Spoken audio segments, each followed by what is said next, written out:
Hey everybody, Anthony Aniano here from RotoBaller Radio and rotoballer.com with the Week 10 waiver wire for your fantasy baseball season. Hitters to add for the week beginning Monday, May 29th. Full disclosure, as always, recording this on Thursday night, so Thursday, May 25th. So obviously things can change, stats can change, demotions, promotions, whatever it may be, between now and when you work that waiver wire or set that fab.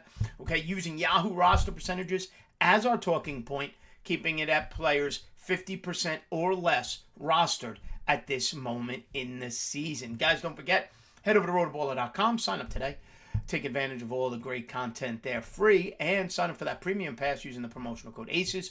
Get such things as our team sync tools, lineup optimizers, you name it, rotoballer.com has it for you. Click right here, like and subscribe to the RotoBaller YouTube channel, and download the RotoBaller app. It's free, so take advantage of that terrific offer. All right, 5 hitters to add for your fantasy baseball season as we approach this Memorial Day weekend.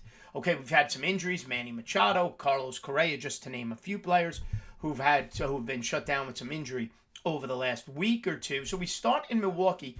Owen Miller of the Milwaukee Brewers, acquired by from the Cleveland Guardians in the offseason. On Yahoo, he's first base, second base, third base eligible. My type of player, makes him corner and middle infield eligible as well. And I'll be honest with you, I kind of was missing out on what Owen Miller was doing. Somebody hit me up on Twitter about him, and I was like, Owen Miller, got off to a nice start last year for Cleveland, then faded down the stretch. I think he hit about 250. But right now he's scorching hot, and I think we need to pay attention to that, even if it's a short-term injury replacement, replacement for somebody who's been ineffective, whatever the cause. Over the last 14 days, he's hitting .413 with 4 homers, 6 RBIs, 9 runs scored, and 2 stolen bases, batting all over in that Milwaukee lineup. On the season now, that .413 batting average has risen his overall average for the season up to .346, with an on-base percentage of .367. His OPS is the third highest on the list today at .915. Over 800, sign me up. So he's at .915. He has those 4 home runs on the season, 11 RBIs, 16 runs scored, and 5 stolen bases. Potential double-double guy here, power-speed combination, sitting at only 32% rostered. So if you're like me and you like that utility, that guy who could play 4 or 5 positions in your fantasy lineup, and the current player you have is not effective, especially in a daily lineup daily lineup setting, Owen Miller, first, second, third, middle corner eligible, can fill that role very nicely. Up next, and he's my number 1 ad of the week. I actually started with my number 2 ad, Owen Miller, but my number 1 ad of the week is Brian De La Cruz of the Miami Marlins. Outfielder, 34% rostered. Last season for the Marlins, hit .252 with 13 home runs and 43 RBIs. He's hitting 4th usually, sometimes 5th now, in that Marlins lineup. So that is a key bat for the Miami Marlins. Over the course of the last 14 days, he's hitting .409, 3 homers, 8 RBIs, 10 runs scored, 2 stolen bases. Another power speed, little bit of a combo over the last 14 days. On this season, .297 with a .343 on base percentage, an OPS of .791. 5 homers, 18 RBIs, 20 runs scored, and 3 stolen bases. This is a potential 20 home run bat with 10 stolen bases, batting in the middle of a Miami Marlins lineup.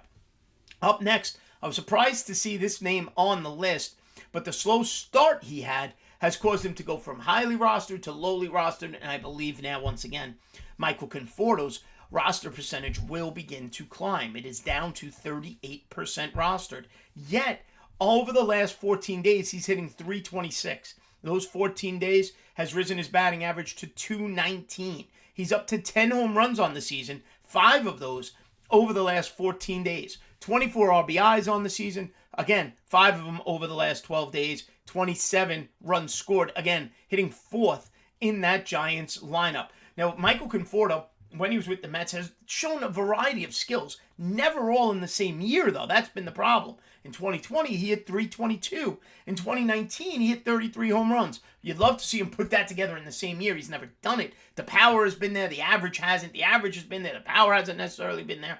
But right now, Michael Conforto, at least over the last 14 days, is showing power and batting average and becoming a centerpiece in that Giants lineup, in that fourth spot of their lineup, and he's only 38% rostered. If you need a middle infielder, shortstop, maybe you've lost, like we said, Carlos Correa, Paul DeJong of the St. Louis Cardinals. Shortstop eligible, Tommy Edman's there, Brandon Donovan's there. DeJong's been hitting, at least for power. Now, over the last 14 days, that average has been a little bit low, only 214. But he has mashed 5 home runs and driven in 12 while scoring 14 runs. Again, mixing in some steals with 3 stolen bases over those last 14 days. The batting average is a surprise. It's at 291 for the season. Honestly, I don't expect it to last. But if you get 250 out of Paul DeJong, you're thrilled. 8 home runs on the season, 21 runs scored, 18 RBIs. An OPS of 987, the second highest on this list. He's got an on-base percentage of .371, hitting 6th or 7th in that St. Louis Cardinals lineup. Now, the last 2 seasons, he hit less than 200. That's why I just don't find that 291 sustainable. But he has hit as many as 30 home runs back in 2019. If he finishes 240, 250 with the power he showed in 2019, it's terrific production out of a shortstop that you added off the waiver wire, currently sitting at only 37% rostered. And my final ad of the week, Los Angeles Angels outfielder Mickey Moniak. Okay, former first overall pick in the 2016 draft by the Philadelphia Phillies. He is now playing every day with Mike Trout and Hunter Renfroe in that Angels lineup. Bye-bye Taylor Ward, who's been relegated to bench role due to his ineffectiveness at the start of this season. Mickey Moniak, on a shortened sample, understand that right now on the season, is hitting .419 with a .438 on base percentage and a 1.373 OPS. He's got 4 home runs in that limited 31 at-bats coming into Thursday. Now, it's a small sample. I get it. 31 at-bats, .419, 4 homers, 7 RBIs, 7 runs scored, 2 stolen bases, hitting first for the Angels. Now, the reason I don't have him higher is because that strikeout rate is atrocious early in the season. He's got 11 strikeouts coming into today in 31 at-bats. It's god-awful. It's more than 33%, okay? But nonetheless, when he is hitting the ball, he's getting on base, he's stealing bases, he's hitting for power at the top of the Angels lineup, batting first with guys like Trout and Ohtani, Rendon when he's healthy, and Hunter Renfroe hitting behind him, okay? So, to recap, my 5 ads of the week, 5 hitters to add of the week for week 10 of the fantasy baseball season. Number 1, Brian De La Cruz of the Miami Marlins. Number 2, Owen Miller. Number 3, Michael Conforto. Number 4, Paul DeJong. And number 5, Mickey Moniak of the Los Angeles Angels. All right, everybody, give me a follow on Twitter at Aniano Fantasy. Thanks for watching. We'll see you next time right here on RotoBaller Radio.